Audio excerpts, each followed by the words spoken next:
नमस्कार किसान भाइयों बहनों, स्वागत है आप सभी का खेत खलिहान के एक नए अंक में। मैं हूं आपके साथ अदिति शर्मा।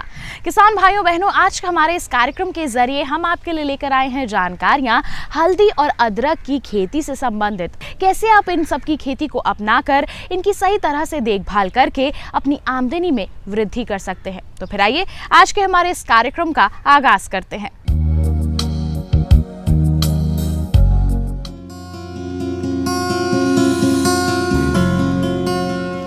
हल्दी कुर्क्यूमा लौंगा समूह का पौधा है जिसका प्रयोग मसाले, औषधि, रंग सामग्री और सौंदर्य प्रसाधन के रूप में किया जाता है। हल्दी की खेती एवं निर्यात में भारत विश्व में पहले स्थान पर है। भारत में इसकी विभिन्न जातियां पाई जाती हैं।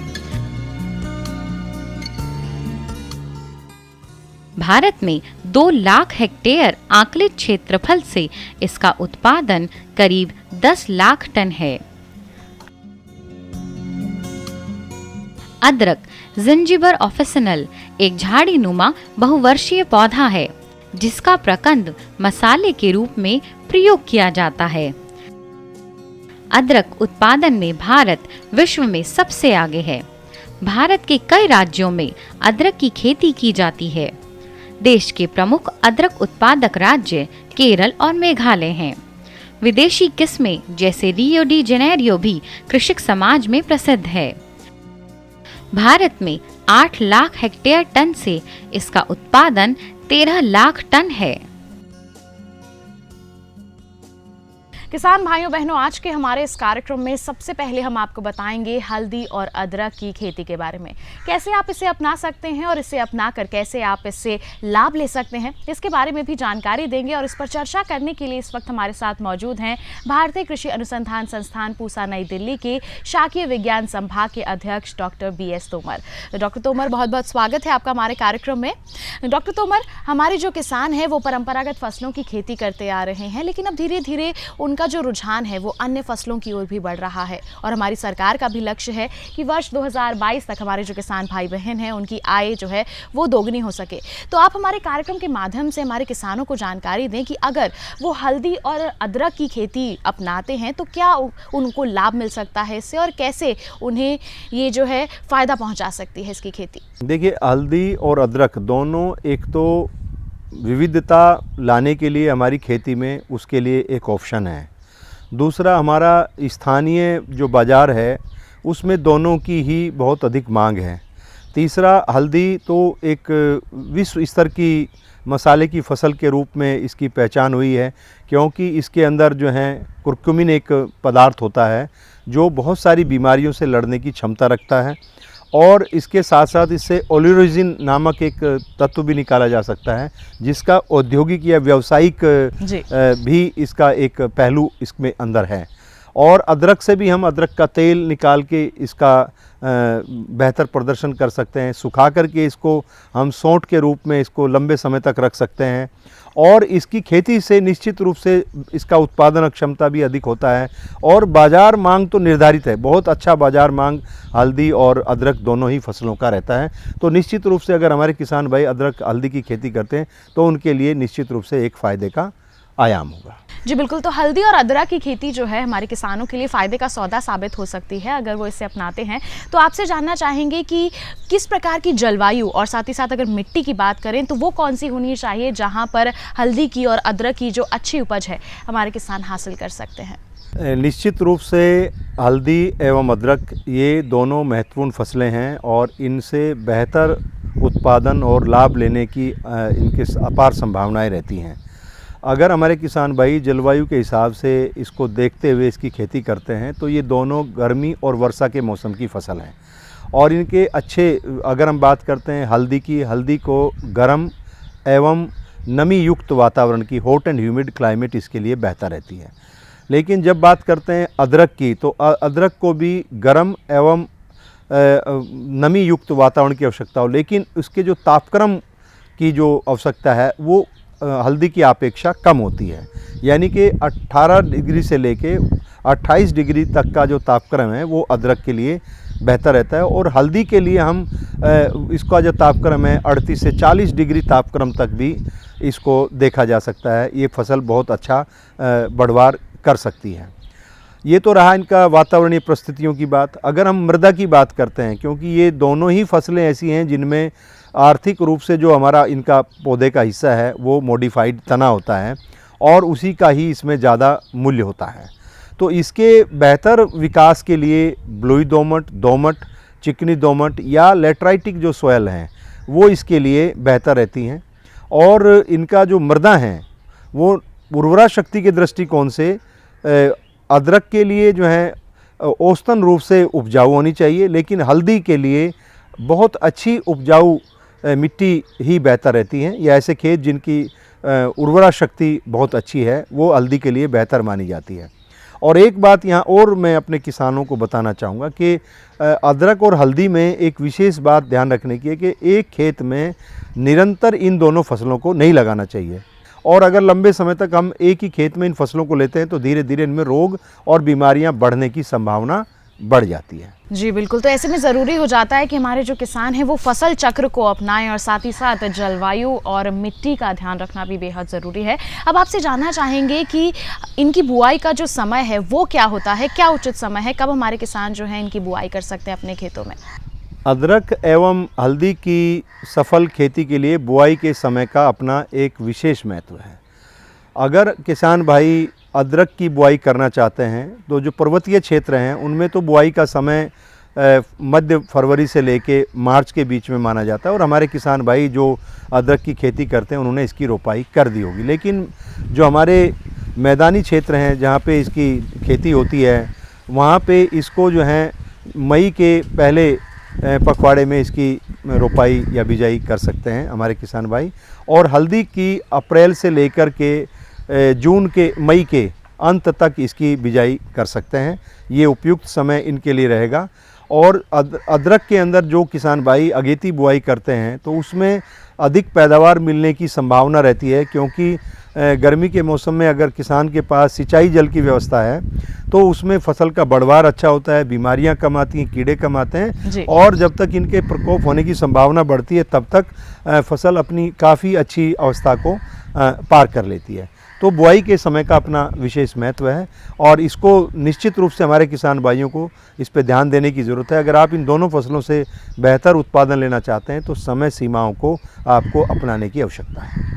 जी बिल्कुल, तो किसी भी फसल की अगर हम बुआई की बात करते हैं तो समय जो है वो बहुत महत्वपूर्ण होता है, और समय से अगर बुआई कर ली जाए हमारी फसलों की तो समय पर आपको अच्छा उत्पादन जो है वो मिल पाता है। बिल्कुल, ये तो बात हो गई कि बुआई हमारे किसान कब कर सकते हैं डॉक्टर तोमर। अब आगे बढ़ते हैं और बात करते हैं अगर किस्मों की, क्योंकि अगर किस्मों का सही तरीके से चुनाव किया जाए तभी गुणवत्ता अच्छी जो होती है हमारी फसलों की प्राप्त हो सकती है। तो कौन कौन सी वो किस्में हैं जिनका चुनाव हमारे किसान कर सकते हैं हल्दी और अदरक की? निश्चित रूप से उन्नत किस्मों का खेती में इस्तेमाल एक अवसर होता है, एक अपॉर्चुनिटी है कि उसके माध्यम से भी हमारे किसान भाई अपनी बेहतर पैदावार और उत्पादकता ले सकते हैं। इसके लिए अगर हम बात करते हैं अदरक की, अदरक में हमारी स्थानीय रूप से उपलब्ध किस्में और कुछ ऐसी किस्में जो हमारे दूसरे देशों से यहाँ लाई गई हैं उनका खेती में बहुत योगदान है। अगर हमारी स्थानीय रूप से महत्वपूर्ण किस्मों में हम अपने किसान भाइयों को बताना चाहेंगे, एक तो मारन किस्म है, दूसरी है कुरुप्पा पाडी, इरोड है, वेनाड है, हिमाचल नंबर 1 है, और नादिया। ये हमारी स्थानीय रूप से उगाए जाने वाली इम्प्रूव्ड किस्में हैं। इसके अतिरिक्त रियो डी जेनेरियो एक किस्म है जिसकी खेती हमारे किसान भाई जिसे करते हैं, वो भी एक अच्छी किस्म है। इसके अलावा हमारा भारतीय कृषि अनुसंधान परिषद के संस्थान है कालीकट में, वहाँ से इनकी कई किस्मों का विकास हुआ है जो देश के अलग अलग हिस्सों में बेहतर प्रदर्शन के लिए पहचानी जाती हैं, जिनमें प्रमुख रूप से वर्धा, महिमा, रजिता, सुप्रभा, सुरुचि, सुरवी, सुबुदा, हिमगिरी, अतीरा, कार्तिका एंड अवस्थे, ये किस्में हैं जिनको हमारे किसान भाई अदरक की खेती के लिए अपना सकते हैं। अगर हम बात करते हैं हल्दी की, तो हल्दी में भी इसी प्रकार से हमारे देश में कई किस्में विकसित की गई हैं, और जो प्रमुख रूप से जो प्रचलित किस्में हैं उसमें दुगराला, टेकअप पेट, सुगंधम, अमलपुरम, इरोड लोकल, सैलम, एलिप्पी, ये किस्में हैं जो काफ़ी प्रचलित हैं और इनकी अपनी एक पहचान है इन किस्मों की जब किसान भाई इसको उगाते हैं। इसके अतिरिक्त हमारा जो मसाला अनुसंधान संस्थान है जो भारतीय कृषि अनुसंधान परिषद के अंतर्गत काम करता है, वहाँ से भी इसकी हल्दी की कई किस्मों का विकास किया गया है, जिसमें प्रमुख रूप से स्वर्णा, सुगन्ना, सुदर्शना और IISR प्रभा, प्रतिभा, एलिप्पी सुप्रीम ये किस्में हैं। उड़ीसा कृषि विश्वविद्यालय भुवनेश्वर द्वारा भी हल्दी में कई किस्मों का विकास हुआ जो बहुत प्रचलित हैं हमारे उत्तर पूर्वी क्षेत्रों में, जिनको किसान भाई खेती के लिए अपना सकते हैं, जिनमें प्रमुख रूप से मैं नाम बताना चाहूँगा रोमा, सुरोमा, रंगा, रश्मि और सुरंगी, ये किस्में हैं। इसके अतिरिक्त हमारा उत्तर पूर्वी क्षेत्र में एक अनुसंधान संस्थान है जिसको हम ICR कॉम्प्लेक्स मेघालय बारापानी के नाम से जानते हैं, वहाँ से भी किस्म का विकास हुआ है, वो है मेघा टर्मरिक 1। ऐसे ही केरला कृषि विश्वविद्यालय तिरचूर द्वारा भी हल्दी में कई किस्मों का विकास है जो बहुत अत्यधिक प्रचलित हैं और उन किस्मों में प्रमुख रूप से क्रांति, शोभा, सोना और वर्णा ये किस्में हैं जो हमारे देश में विभिन्न संस्थानों द्वारा हल्दी में और अदरक में विकसित की गई हैं और इनकी व्यापक स्तर पे किसान भाई इनको पसंद करते हैं और खेती के लिए इनको अपनाते हैं। और अच्छे गुणवत्ता की बीज एवं उन्नत किस्मों के इस्तेमाल को अगर हमारे किसान भाई अपनाते हैं तो उससे निश्चित रूप से उनकी उत्पादकता बेहतर होगी और उत्पादन लागत में कमी आएगी। किसान भाइयों बहनों, आज के हमारे इस कार्यक्रम में हम आपको जानकारी दे रहे हैं अदरक और हल्दी की खेती के बारे में। इसी विषय से संबंधित जानकारियां आगे भी जारी रहेंगी, लेकिन एक छोटे से ब्रेक के बाद। आप कहीं मत जाइए, देखते रहिए हमारा कार्यक्रम खेत खलिहान और बने रहिए दूरदर्शन किसान पर।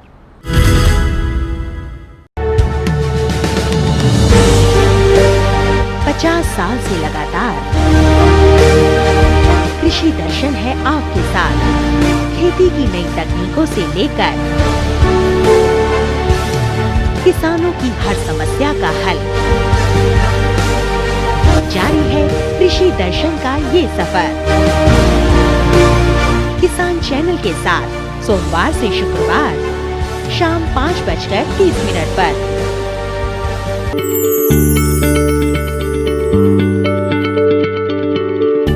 क्या आप किसी बीमारी से परेशान हैं? चाहते हैं डॉक्टर की सलाह? तो हम हैं आपके साथ, बताएंगे आपको जीने की राह। समस्याएं आपकी, समाधान देश के मशहूर विशेषज्ञों के। घर बैठे बात करें देश के जाने माने डॉक्टरों से। हमारे लाइव प्रोग्राम स्वस्थ किसान में हर शनिवार शाम 6 बजे से 7 बजे तक। ब्रेक के बाद किसान भाइयों बहनों, आप सभी का स्वागत है कार्यक्रम खेत खलिहान में। किसान भाइयों बहनों, अदरक और हल्दी की खेती आप बेहतर तरीके से किस प्रकार कर सकते हैं, कौन कौन सी सावधानियां हैं जिन्हें आपको बरतने की ज़रूरत है, आइए ऐसी ही कुछ जानकारियों का सिलसिला आगे बढ़ाते हैं। अब हम अगर बढ़ें आगे और बात करें बीज की मात्रा की, तो ये जो उन्नत किस्मों के बीज हैं उसकी मात्रा कितनी होनी चाहिए, और साथ ही साथ अगर हमारे किसान उनका उपचार करना चाहते हैं, कहें हम बीज उपचार, तो वो कैसे कर सकते हैं? अगर हम बीज की मात्रा की बात करते हैं और इसकी हम केरला को एक मुद्देनज़र रखते हुए देखते हैं, तो केरला के अंदर 18 से 20 क्विंटल प्रति हेक्टेयर इसके बीज राइजोम इस्तेमाल करने की सिफारिश की जाती है।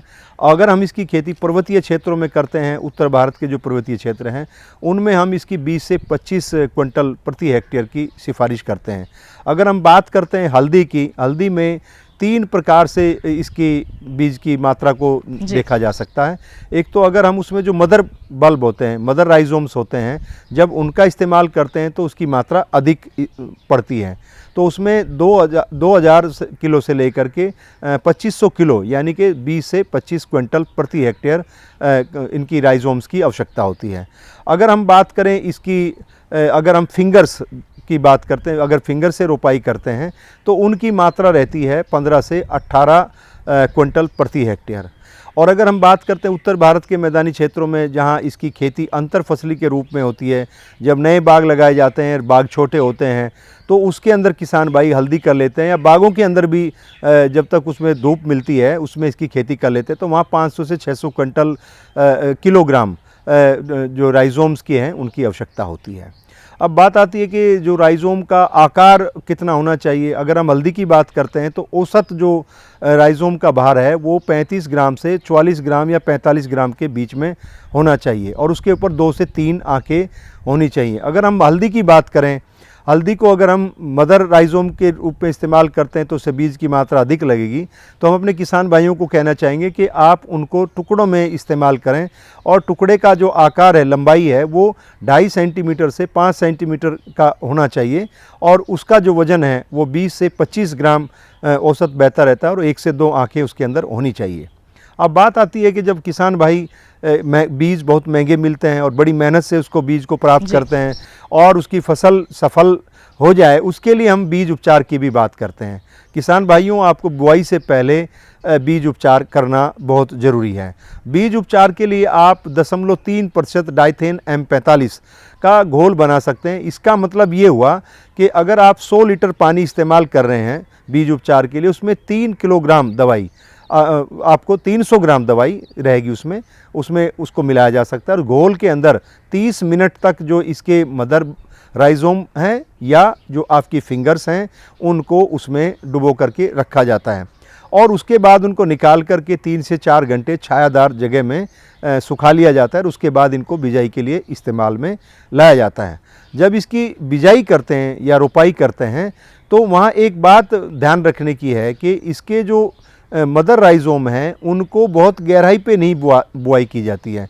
उसकी जो बुआई की जो गहराई है वो 2 से 3 इंच के आसपास रखना बेहतर होता है। अगर ज़्यादा गहरी बुआई कर देते हैं तो ऐसे में या तो जमाव कम हो जाता है या निकलने में ज़्यादा समय लगता है और खेत के अंदर नमी की मात्रा भी उपयुक्त रहनी चाहिए। सूखी अवस्था में राइजोम के स्प्राउटिंग में समय ज़्यादा लगता है और इस प्रकार से जो उसका इमरजेंस है वो अधिक समय के लिए टल जाता है। जी बिल्कुल, तो अभी आपने जानकारी दी कि बीज की मात्रा जो है वो कितनी होनी चाहिए और जब बात बीजोपचार की होती है तो उसके लिए हमारे किसानों को क्या क्या करने की ज़रूरत है। बढ़े आगे और अब बात करें हम इसकी बुआई के तरीके की, तो बुआई का तरीका क्या है सही और साथ ही साथ खेत की तैयारी हमारे जो किसान हैं वो कैसे कर सकते हैं और सबसे महत्वपूर्ण बात खाद और उर्वरकों का प्रबंधन वो किस प्रकार किया जाए। देखिए, सफल खेती के लिए खाद एवं उर्वरक किस प्रकार से बुआई करें और उसका जो है खेत की तैयारी कैसे करें, तीनों पहलू बहुत महत्वपूर्ण हैं। अगर हम बात करते हैं खेत की तैयारी की, जैसे हमने मिट्टी की बात की, मृदा के pH मान की बात की, खेत को बुआई करने से पहले एक बार प्लेवा ज़रूर करें। प्लेवा करके उसकी जुताई करें, जुताई करके उसको ढैला रहित कर लें, यानी कि मिट्टी को महीन कर लें। अब बात आती खाद उर्वरकों की। खाद उर्वरकों में हम अपने किसान भाइयों को बताना चाहेंगे कि अगर आप अदरक की खेती करना चाहते हैं तो 1 हेक्टेयर में आपको 10 से 15 टन सड़ी हुई गोबर की खाद इस्तेमाल करनी है। अगर आप हल्दी की खेती करना चाहते हैं तो आप इसकी मात्रा को दुगना करना होगा, यानी कि 20 से 25 टन प्रति हेक्टेयर आपको हल्दी की खेती के लिए सड़ी हुई गोबर की खाद इस्तेमाल करनी है। और इसको खेत की अंतिम तैयारी जब हम करते हैं या हम प्लेवा की बात करते हैं उससे पहले ही खाद को मिला देना चाहिए और मिलाने के बाद ही उसमें प्लेवा देने की आवश्यकता है। अब बात करें रासायनिक उर्वरकों की, अदरक के अंदर हम सिफारिश करते हैं कि 75 kilogram nitrogen, 50 kilogram phosphorus, 50 kilogram potash प्रति हेक्टेयर, ये इसकी सिफारिश की जाती है। फास्फोरस एवं पोटास की पूरी मात्रा खेत की अंतिम तैयारी के समय या बुआई के समय ही देने की सिफारिश की जाती है, जबकि नाइट्रोजन की आधी मात्रा फसल की बुआई के 40 दिन बाद देने की आवश्यकता होती है। अगर हम बात करते हैं हल्दी की, हल्दी में अदरक की अपेक्षा ज़्यादा पोषक तत्वों की आवश्यकता होती है, तो वहाँ पे नाइट्रोजन का जो उर्वरक है वो 120 किलोग्राम, फास्फोरस और पोटास ये 60 से 80 किलोग्राम प्रति हेक्टेयर इस्तेमाल करने की आवश्यकता होती है।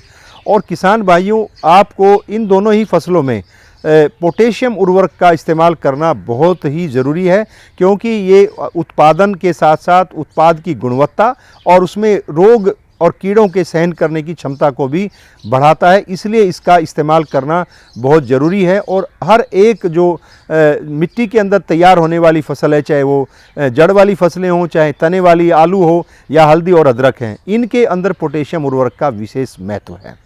अगर हम बात करते हैं बुआई के तरीके की, अगर हमारे किसान भाई समतल खेत में बुआई करते हैं तो वे एक अच्छा वैज्ञानिक तरीका नहीं माना जाता। हम सिफारिश करते हैं कि हमारे किसान भाई रेज बेड के ऊपर उथली क्यारी बनाएं और क्यारी की जो चौड़ाई है वो 1 मीटर रखें और उसकी ऊंचाई 15 सेंटीमीटर हो और 2 नालियों के बीच में, 2 उथली क्यारियों के बीच में 40 से 45 सेंटीमीटर का फासला रखने की ज़रूरत है, जिनको सिंचाई के लिए इस्तेमाल में लाया जाएगा दोनों ही फसलों में। और अगर हम बात करें कि भाई पौधे से पौधा अदरक के अंदर कितना रखना है, जब हमने उथली क्यारी पे बात की लगाने की, पंक्ति से पंक्ति और पौधे से पौधा, तो ये 30 सेंटीमीटर पंक्ति से पंक्ति और 30 ही सेंटीमीटर पौधे से पौधा रखना बेहतर होता है। यानी कि 1 स्क्वायर मीटर 3 मीटर लंबी और 1 मीटर चौड़ी क्यारी में कम से कम 40 पौधे होने चाहिए अदरक के अंदर। अगर हम हल्दी की बात करते हैं तो उसमें ये जो अंतरण है ये थोड़ा ज़्यादा हो जाता है। उसमें 1 मीटर चौड़ी क्यारी में 2 पंक्तियां लगाने की आवश्यकता है, यानी कि पंक्ति से पंक्ति की जो दूरी है 50 सेंटीमीटर रखना होता है और पौधे से पौधे की जो दूरी है वो 25 सेंटीमीटर रखना पर्याप्त रहता है। तो दोनों ही फसलों में फसल अंतरण अलग अलग रहेगा और उथली क्यारी विधि में अगर आप लगाते हैं बेहतर होगा। और दूसरा तरीका हो सकता है, किसान भाई इसको रिज एंड फ्रो मेथड है, जिसमें मेड़े बना करके भी बुआई कर सकते हैं और उसमें जो है लाइन से लाइन का जो फासला है हल्दी के अंदर वो जो है 60 सेंटीमीटर रहेगा, क्योंकि 60 सेंटीमीटर से नीचे मेड़ों का निर्माण करना यांत्रिक तरीके से ट्रैक्टर के माध्यम से संभव नहीं है। इसलिए पंक्ति से पंक्ति की दूरी हल्दी के अंदर 60 सेंटीमीटर और पौधे से पौधा इसकी दूरी 25 सेंटीमीटर रहेगी। जब हम अदरक की बात करते हैं, अगर रिज पे इसकी बुआई करनी है तो रिज पे उसको जो है 40 सेंटीमीटर पे बनाना पड़ेगा और पौधे से पौधे की दूरी 22.5 सेंटीमीटर रखने की आवश्यकता है। हालांकि दोनों ही फसलों में स्थान विशेष और उसकी मृदा की उर्वरा शक्ति को ध्यान में रखते हुए भी हम अपने फसल अंतरण को व्यवस्थित कर सकते हैं, ताकि हमारी फसल को बेहतर उत्पादन लेने के लिए उनको बढ़वार का और उनको उचित पोषण उनको प्राप्त हो सके। इस बात को ध्यान में रखते हैं तो मेरा पूरा विश्वास है कि हमारे किसान भाई अपनी अदरक और हल्दी दोनों की बेहतर उत्पादन और उत्पादकता को प्राप्त कर सकते हैं। जी डॉक्टर तोमर, अगर हमारे किसानों को हल्दी और अदरक का अच्छा उत्पादन हासिल करना है तो जो भी आपने अभी बताई हैं बातें, उनको ध्यान में रखकर ही इसकी खेती को अपनाना होगा, तभी आपके लिए, हमारे यानी कि किसान भाइयों बहनों के लिए हल्दी और अदरक की खेती जो है वो फ़ायदे का सौदा साबित हो सकती है। डॉक्टर तोमर, इन तमाम जानकारियों के लिए आपका बहुत बहुत धन्यवाद। तो किसान भाइयों बहनों, अभी हमारे विशेषज्ञ से आपने विस्तार पूर्वक जानकारी हासिल की कि किस प्रकार आप हल्दी और अदरक की बेहतर उपज हासिल कर सकते हैं। किसान भाइयों बहनों, आज के हमारे इस कार्यक्रम में बस इतना ही। हम उम्मीद करते हैं कि आज के हमारे इस कार्यक्रम में हमने जो भी जानकारी आप तक पहुंचाई है उससे आप अवश्य ही लाभान्वित होंगे। अगले अंक में फिर होंगे हाजिर कुछ नई और महत्वपूर्ण जानकारियां लेकर। तब तक के लिए हमें दीजिए इजाजत। नमस्कार।